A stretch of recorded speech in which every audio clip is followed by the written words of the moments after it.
The Cedars for the Au Sable, we're in our 15th year, and we're a group of people on the river that are replanting cedar trees and protecting them in cages so the deer can't eat them.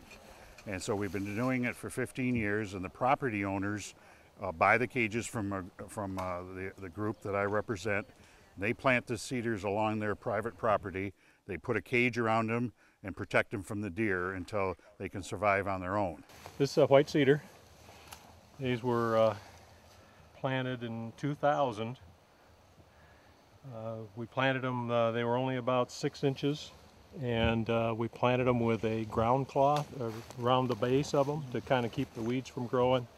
And then we started with a 4-foot cage to keep the deer away, and now this is a 6-foot cage that's with an open top. The 4-foot cages are like this over here with a cover over the top. These were just made out of a fencing material. It will take about 15 years that we need to protect this cedar until it's out of the reach of the deer. But in the wintertime, the deer will come in here and browse, and that's one of the favorite things because it's still green. And I would challenge you, there's a lot of cedar, older, mature cedar trees around in here, but you won't find a cedar seedling because they get chewed off by the deer before they mature and get a chance to grow. One of the reasons we use northern white cedars, it's the native species along the river. In the early or the middle 1800s, before the logging era, the river was literally canopied with these trees. And the benefit is it protects the soil, stops erosion, but it also keeps the water temperature cooler because it's putting shade on the river. Now, in the last 50 years, we've had high deer populations, so all the little cedars that have been naturally regenerating have been eaten, we assume, is by the deer.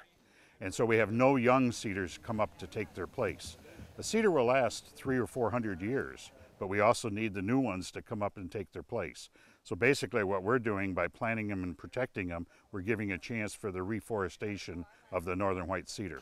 Over the 15 years of this program, we've, through the property owners planting on their private property, and also groups like Trout Unlimited chapters, Anglers of Au Sable, we've planted about 15,000 cedar trees and put them into cages. And it's without all these people doing all that work, we wouldn't have a chance to regenerate the cedars on the river to help protect our rivers.